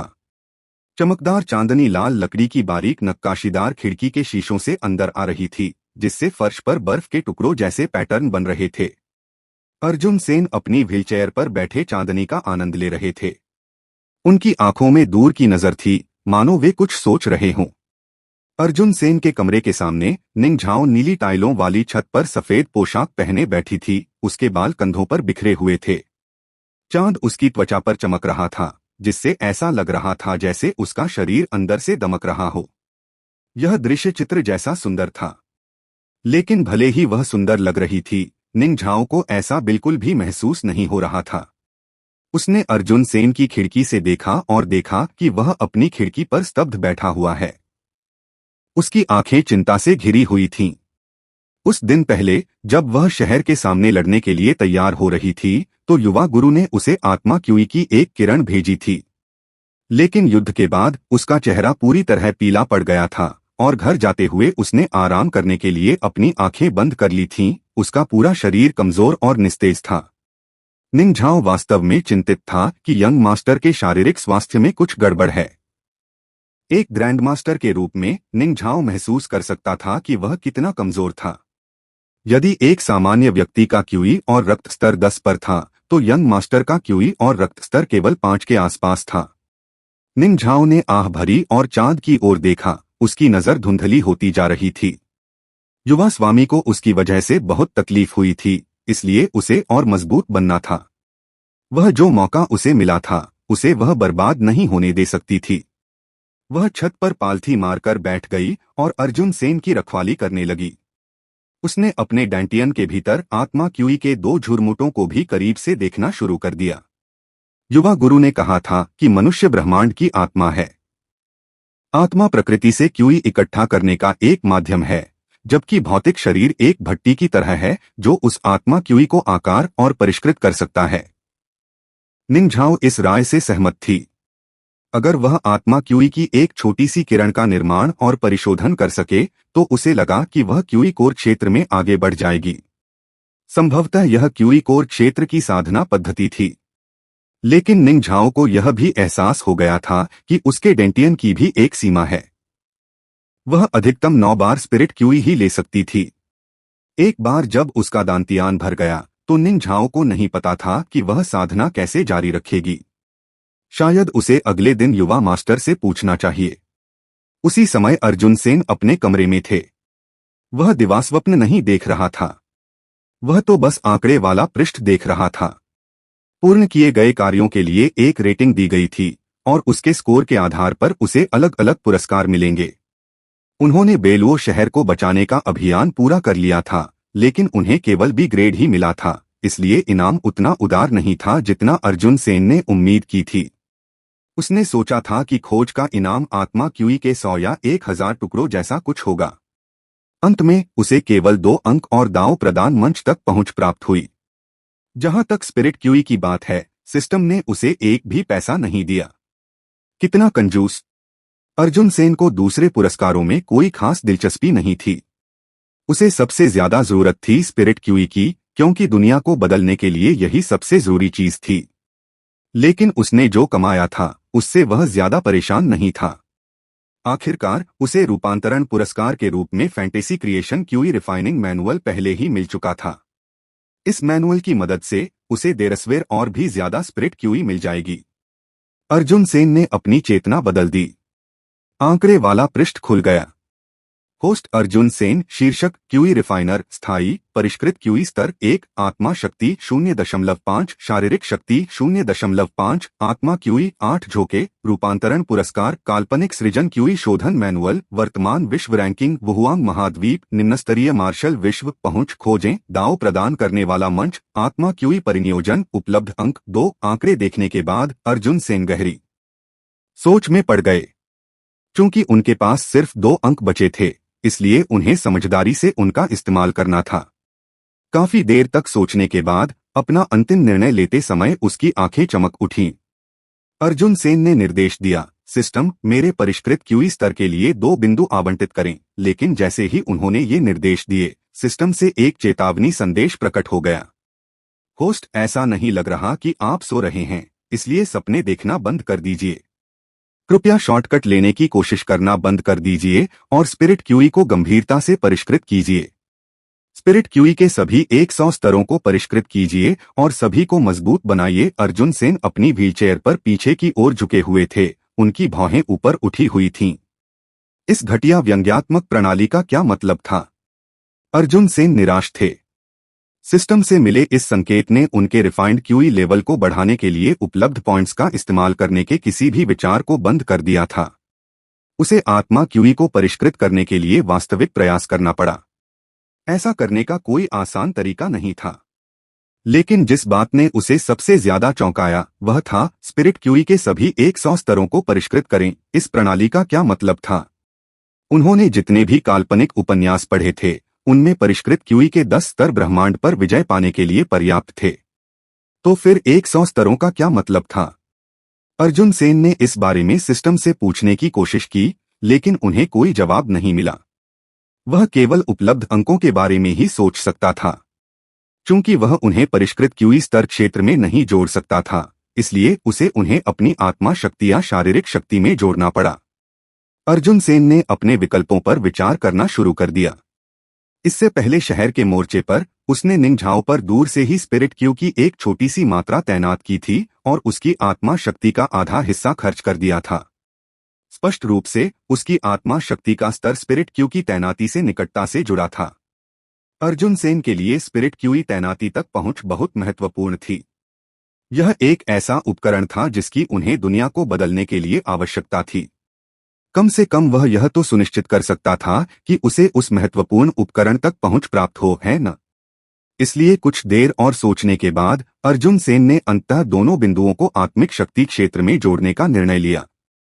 1 सेकंड बाद उसकी आत्मिक शक्ति 2.5 अंक में बदल गई। धमाका! अर्जुन सेन को अपनी चेतना में एक तीव्र प्रतिध्वनि महसूस हुई। यह ऐसा था जैसे कीचड़ में लूटने के बाद चमेली की खुशबू वाले पानी से उसे साफ कर दिया गया हो। वह तुरंत सतर्क और तरोताजा हो गया। उसके चेहरे का कमजोर, बेजान भाव पूरी तरह गायब हो गया और उसकी आंखों में चमक आ गई।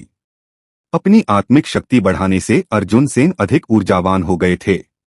ऊर्जा प्राप्त होने के बाद वह इस प्रणाली के बारे में और भी अधिक जिज्ञासु हो गया।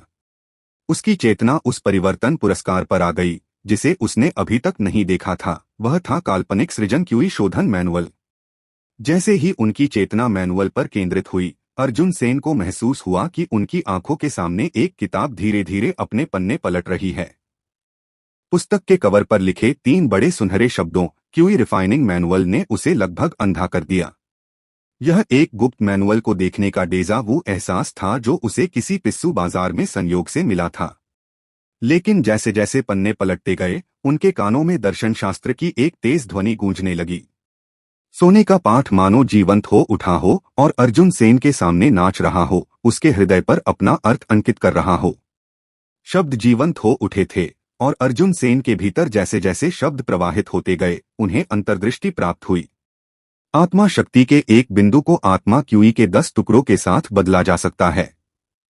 इस क्यूई शोधन मैनुअल का उपयोग दाव प्रदान मंच के साथ मिलकर किया जाना चाहिए। पुस्तक में दिए गए निर्देशों को सुनने के बाद अर्जुन सेन को अंततः समझ में आ गया कि पुस्तक में क्या कहा गया था। कैसी त्रासदी है! तो क्या वह आत्मा क्यूई को इस प्रकार परिष्कृत करने वाला था? यदि उसे अपनी आत्मिक शक्ति को आत्मा क्यूई के बदले में देना पड़े तो यह धन के बदले में अपना शरीर बेचने से कितना भिन्न होगा। वह उस तरह का व्यक्ति नहीं बनने वाला था। अर्जुन सेन ने मैनुअल को घूरकर देखा। उसे लगा जैसे उसे कोई नकली किताब बेच दी गई हो। निश्चित रूप से यह पुस्तक वास्तविक नहीं हो सकती। लेकिन अर्जुन सेन को एहसास हुआ कि क्यूई रिफाइनिंग मैनुअल को पलटने से उनके आंकड़े पृष्ठ में बदलाव आ गया था। होस्ट अर्जुन सेन, शीर्षक क्यूई रिफाइनर, स्थायी परिष्कृत क्यूई स्तर 1, स्तर 2 प्रगति 10/100 विस्प्स, आत्मा शक्ति 2.5, शारीरिक शक्ति 0.5, आत्मा क्यूई 8 झोंके, रूपांतरण पुरस्कार, काल्पनिक सृजन क्यूई शोधन मैनुअल, वर्तमान विश्व रैंकिंग, वुहुआंग महाद्वीप, निम्नस्तरीय मार्शल विश्व पहुंच खोजें, दाव प्रदान करने वाला मंच, आत्मा क्यूई परिनियोजन। अर्जुन सेन ने अपनी आंखें सिकोड़ लीं और आंकड़े वाले पृष्ठ को घूरने लगे। लेकिन इस अतिरिक्त सुविधा ने अर्जुन सेन को यह स्पष्ट रूप से देखने का अवसर दिया कि परिष्कृत क्यूई के अगले स्तर तक पहुंचने के लिए उन्हें क्या करने की आवश्यकता है। दूसरे शब्दों में, अगले स्तर तक पहुंचने से पहले उसे स्पिरिट क्यूई के 100 टुकड़ों को परिष्कृत करना था। 100 विस्प्स। अगर वह स्पिरिट क्यूई डिप्लॉयमेंट का इस्तेमाल करके उन्हें लोगों की बजाय वस्तुओं में तैनात करे तो वे बढ़कर 10,000 विस्प्स बन सकते हैं। क्या स्पिरिट क्यूई के 10,000 टुकड़े बहुत थे? यह बहुत ज्यादा लग रहा था, लेकिन अगर उसे उन लटों को इस दुनिया में हर किसी तक फैलाना पड़े तो वे हवा में उड़ते पात की तरह गायब हो जाएंगे। यह अर्जुन सेन के लिए एक सौम्य अनुस्मारक था। अवास्तविक लक्ष्य निर्धारित न करें। निम्नस्तरीय मार्शल वर्ल्ड को काल्पनिक विश्व का दर्जा दिलाना एक लंबी और धीमी प्रक्रिया थी और वह इसे रातों रात नहीं कर सकते थे। यदि वह अपनी वर्तमान आत्मा क्यूई को संपूर्ण विश्व में भेज दे तो यह समुद्र में पेशाब की एक बूंद के समान होगी जो बिना किसी निशान के विलीन हो जाएगी। शॉर्टकट लेना बंद करो और क्यूई को गंभीरता से परिष्कृत करो। उसने पहले अपने लिए एक छोटा सा लक्ष्य निर्धारित करने का निश्चय किया। अंततः वह परिष्कृत क्यूई के उस निर्धारित 100वें स्तर तक पहुंच जाएगा। उसने अपनी भौहों के बीच की जगह को रगड़ा। अर्जुन सेन ने फिलहाल इन सभी चिंताओं को एक तरफ रख दिया। उनकी नजर उनके एक्सेस सेक्शन के अंतर्गत नए सक्रिय विकल्प पर पड़ी, दाव प्रदान करने वाला प्लेटफॉर्म। सच कहें तो अर्जुन सेन दाव इम्पार्टिंग प्लेटफॉर्म के बारे में बहुत उत्सुक थे। उसके पास जो 3 एक्सेस थे, वेस्ट, स्पिरिट क्यू डिप्लॉयमेंट और दाव इम्पार्टिंग प्लेटफॉर्म, उनमें से दाव इम्पार्टिंग प्लेटफॉर्म को सक्रिय करने से पहले उसे सबसे कठिन परिस्थितियों से गुजरना पड़ा था। ऐसा लग रहा था कि यह वाकई बहुत शक्तिशाली था। इसके अलावा यह मंच स्पिरिट क्यूई को परिष्कृत करने की क्षमता से जुड़ा हुआ प्रतीत होता है।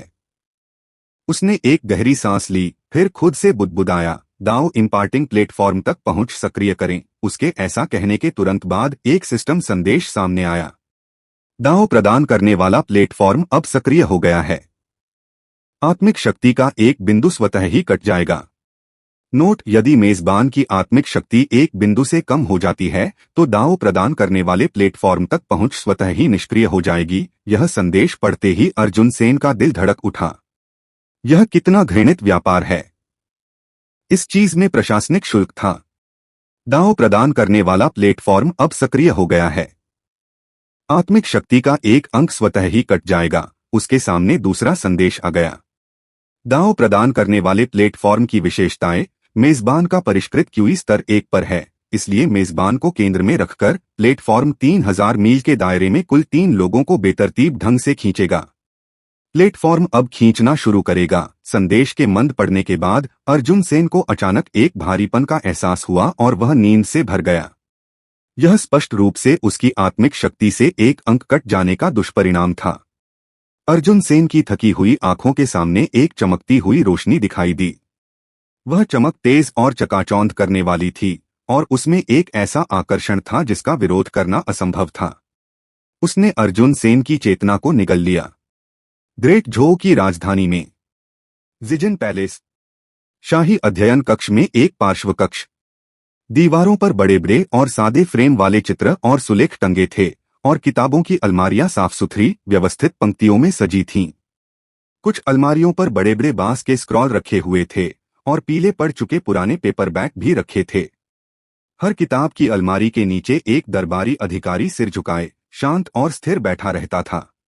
उन्हें हर चीज की जगह की अच्छी जानकारी होती थी और जैसे ही उन्हें अध्ययन कक्ष के स्वामी से निर्देश मिलते वे तुरंत मांगी गई सामग्री चुनकर बड़े सम्मान के साथ स्वामी को सौंप देते थे।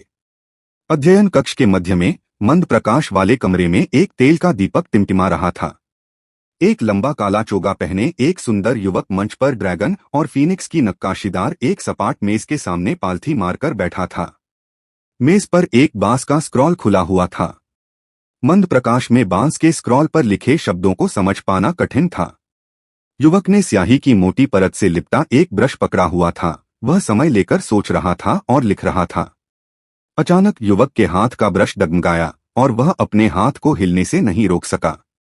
स्याही बांस के स्क्रॉल पर फैलने लगी। उसकी दृष्टि विचलित हो गई और उसके कान के पास आई तेज घंटी ने उसकी एकाग्रता को भंग कर दिया। युवक को लगा कि कुछ गड़बड़ है और उसने अपने आदमियों से उसकी रक्षा करने के लिए चिल्लाने के लिए अपना मुंह खोला। लेकिन इससे पहले कि वह कुछ कह पाता, सब कुछ अंधकारमय हो गया। अर्जुन सेन ने अपनी आंखें खोली।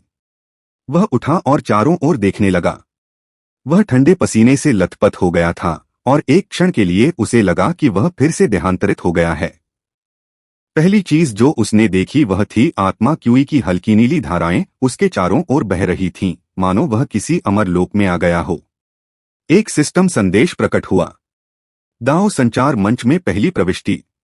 कृपया एक दाओ संचार शीर्षक चुनें। इस संदेश से अर्जुन सेन ने राहत की सांस ली। अब वह दाव प्रार्थना मंच के भीतर था। लेकिन राहत की भावना के गुजर जाने के बाद अर्जुन सेन की नजरें थोड़ी हट गईं। उसे दाव प्रदान मंच के भीतर एक उपाधि चाहिए थी। क्या अपनी पहचान गुप्त रखने के लिए किसी उपाधि की आवश्यकता थी? दाव प्रदान शीर्षक। अर्जुन सेन ने अपनी आंखें सिकोड़ लीं और कुछ देर तक इसके बारे में सोचा। वह पिछले जन्म में एक प्रोग्रामर था। वह इंटरनेट से बेहद परिचित था और मानता था कि अगर उसके पास कंप्यूटर कीबोर्ड है तो वह दुनिया जीत सकता है। अब कोई उपाधि चुनना उसे यूजरनेम रजिस्टर करने जैसा लगता था। यह खाना खाने या पानी पीने जितना आसान था। कुछ देर गंभीरता से सोचने के बाद अर्जुन सेन ने अपनी ठुड्डी को छुआ और कहा, खुद को 24 पुलों पर चांदनी चमकती है कहने के बारे में क्या ख्याल है? सुनने में तो कोई अमर नाम जैसा लगता है ना? शीर्षक मान्य नहीं है। सिस्टम संदेश तुरंत पॉप अप हो गया जिसमें ये निर्देश शब्द प्रदर्शित थे। अर्जुन सेन अवाक रह गए। उसकी अभिव्यक्ति जम गई। क्या यह उपयोगकर्ता नाम काल्पनिक नहीं था? अर्जुन सेन का चेहरा गंभीर हो गया। तो मैं खुद को जहां सौंदर्य बांसुरी सिखाता है कहूंगा। शीर्षक मान्य नहीं है। मेजबान कृपया गंभीर रहें। अर्जुन सेन आश्चर्यचकित रह गए। यह उनके लिए वह करने का एक दुर्लभ अवसर था जो वह करना चाहते थे और यह उनके व्यक्तित्व को सही मायने में प्रकट करने का भी एक मौका था, लेकिन सिस्टम ने उनके इनपुट को 2 बार अस्वीकार कर दिया था। अर्जुन सेन के पास कोई विकल्प नहीं था। उन्हें एक सरल और आसानी से याद रखने योग्य शीर्षक चुनना था। इस उपाधि को धारण करने का उद्देश्य अपनी पहचान गुप्त रखना था और वह वही व्यक्ति था जो दुनिया को बदलने वाला था। चूंकि दुनिया को बदलने का उसका तरीका मूलतः एक अमर व्यक्ति जैसा ही था, इसलिए अर्जुन सेन ने खुद को महान अमर कहलाने का फैसला किया। महान अमर लू के बारे में आपका क्या विचार है? यह बात कुछ ज्यादा ही साफ लग रही थी। चूंकि लू को ल्यू भी लिखा जा सकता है, इसलिए उसने सोचा कि शायद वह खुद को महान अमर ल्यू या महान अमर ल्यूदाओ कह सकता है। जैसी कि उम्मीद थी, जब उन्होंने अधिक उचित शीर्षक चुना तो सिस्टम ने उसे अस्वीकार नहीं किया। एक और सिस्टम संदेश सामने आया। दाओ प्रदान शीर्षक अमर ल्यूदाओ बनाया गया है। कृपया दाओ प्रदान मंच पर जाए। अर्जुन सेन के होंठ फड़क उठे। महान को क्या हुआ था? लेकिन इससे पहले कि अर्जुन सेन अपना मुंह खोलकर विरोध कर पाते, उन्हें लगा कि उनके सामने सब कुछ बिल्कुल स्पष्ट हो गया है। फुसफुसाहट। आत्मा क्यूई का एक घना बादल उमड़ पड़ा और आध्यात्मिक ऊर्जा के हल्के नीले कोहरे के नीचे एक विशाल मंच तैरने लगा। अर्जुन सेन को एहसास हुआ कि वह इस मंच के ठीक बीच में है। प्लेटफार्म के पार अंधीन अंधकार और खालीपन था। आत्मा क्यूई पानी की तरह थी। वह मंच के किनारे से बह रही थी, बिल्कुल झरने की तरह। दृश्य वाकई बहुत भव्य था। तो यह दांव प्रदान करने वाला मंच है। अर्जुन सेन का दिमाग चकरा गया। यहां इतनी ज्यादा स्पिरिट क्यूई थी। अगर वो उसे सोख लेता तो उसी वक्त अमर हो जाता। दांव प्रदान मंच में आत्मा क्यूई की मात्रा इतनी अधिक थी कि उसे गिनती में भी नहीं गिना जा सकता था। दुर्भाग्यवश अनेक प्रयासों के बाद उसे एहसास हुआ कि वह केवल आत्मा क्यूई को ही देख सकता है। वह उसे ग्रहण या उपयोग नहीं कर सकता। तो यह दांव प्रदान करने वाला मंच क्या कर सकता था? क्या यह सिर्फ एक ऐसी जगह थी जहां बहुत सारी आत्मा क्यूई थी? यहां आने के लिए उसने अपनी आत्मिक शक्ति का एक अंक खर्च कर दिया था। जाहिर है वह यहां सिर्फ आत्मा क्यूई की तलाश में तो नहीं आया होगा, है ना? यह एक व्यर्थ नुकसान होगा। दांव प्रदान करने वाला मंच मेजबान को गुप्त क्षेत्र बनाने, साधना विधियों को मिलाने और खजाने बनाने में मदद कर सकता है। प्रणाली ने उसके अनकहे प्रश्न का उत्तर दिया। अर्जुन सेन अपनी आंखें सिकोड़ने से खुद को नहीं रोक सके। गुप्त क्षेत्र बनाएं, साधना विधियों को मिलाएं। यह एक शक्तिशाली प्रोग्रामिंग टूल जैसा लगता है। अर्जुन सेन ने फिर सोचना शुरू किया। शायद इस निम्नस्तरीय मार्शल दुनिया को एक काल्पनिक दुनिया में बदलने के लिए दुनिया को आत्मा क्यूई से भरने से अधिक की आवश्यकता थी। वह यह भी चाहता था कि इस निम्नस्तरीय मार्शल दुनिया के लोग दुनिया में हो रहे बदलावों को महसूस करें और उसके साथ शक्तिशाली बने। एक कहावत थी कि जहां कहीं भी लोग होंगे वहां मार्शल आर्ट की दुनिया होगी। मार्शल आर्ट की दुनिया बनाने के लिए पहले लोगों का अस्तित्व होना आवश्यक था। तो एक काल्पनिक दुनिया भी वैसी ही थी। जहां लोग होते वहां ही काल्पनिक दुनिया होती। चूंकि अर्जुन सेन सीधे तौर पर पर्यावरण को नहीं बदल सकते थे, इसलिए उन्हें पहले लोगों को बदलना पड़ा। इस विचार को ध्यान में रखते हुए अर्जुन सेन को लगा कि उन्हें अपनी चिंताओं का समाधान मिल गया है। अर्जुन सेन ने दाओ संचार मंच का भ्रमण किया। पहले तो उन्होंने इस पर ध्यान नहीं दिया था, लेकिन अब उन्हें एहसास हुआ कि यह मंच 8 त्रिग्रामों के आकार का था। वह अब ठीक बीच में खड़ा था। कियान, दुई, ली, झेन, जुन, कान, जेन, कुन, ये 8 त्रिग्राम के लेबल हैं। अर्जुन सेन ने प्लेटफार्म पर उकेरे गए लेबलों को देखते हुए अपनी भौहें सिकोड़ लीं। जैसा कि आई चिंग में देखा गया है, 8 त्रिग्राम कथित तौर पर फूशी की रचना थे। ताओवादी अध्ययन में इनका बहुत महत्व था। 2 विपरीत यिन और यांग, साथ ही 4 दिशाएं, पारंपरिक 8 त्रिग्राम लेबल को आत्मा क्यूई द्वारा स्थानांतरित और सुशोभित करने के बाद वे ताओ प्रदान करने वाला मंच बन गए थे जिस पर वह अभी खड़ा था। अर्जुन सेन ने गहरी सांस ली और अपने दिल में सदमे को दबा लिया। उसने अपने पिछले जीवन में 8 त्रिग्रामों के पीछे के ताओवादी सिद्धांतों का अधिक अध्ययन नहीं किया था, लेकिन फिर भी इस अजीब नई दुनिया में कुछ परिचित चीज को देखकर वह उत्साहित था। अर्जुन सेन यिन और यांग प्रतीक के ठीक बीच में बैठे थे। जैसे जैसे उनके विचार बदलने लगे, लेबल छोटे छोटे नृत्य करते हुए जीवंत होने लगे। लेकिन यहाँ कुछ और भी था जितना उसने पहले सोचा था। ये लेबल सिर्फ दिखावे के लिए नहीं थे। अर्जुन सेन ने डांसिंग लेबल्स पर कड़ी नजर रखी। कुल 27 लेबल हैं, अर्जुन सेन ने धीरे से खुद से कहा। कियान, दुई, ली, जेन, शुन, कान, गेन और कुन स्वर्ग, नदी, अग्नि, गड़गड़ाहट, हवा, पानी, पर्वत और पृथ्वी के अनुरूप थे। इसके अलावा यिन और यांग से 18 लेबल बने। इसमें 1 से 9 तक की संख्याएं भी थीं, जो 9 एकल अंकीय संख्याएं थीं। कुल 27 लेबल। उन्होंने महसूस किया कि इन लेबलों को उनके मन में जो कुछ भी है उसके अनुसार नियंत्रित और व्यवस्थित किया जा सकता है। उन्होंने समझा कि दाओ प्रदान मंच के लेबलों को पुनर्व्यवस्थित करने के बाद वह सभी प्रकार के अनुक्रम बना सकते हैं और इन अनुक्रमों को चलाने से एक गुप्त क्षेत्र का निर्माण होगा। यह बहुत ही परिचित सा लगा।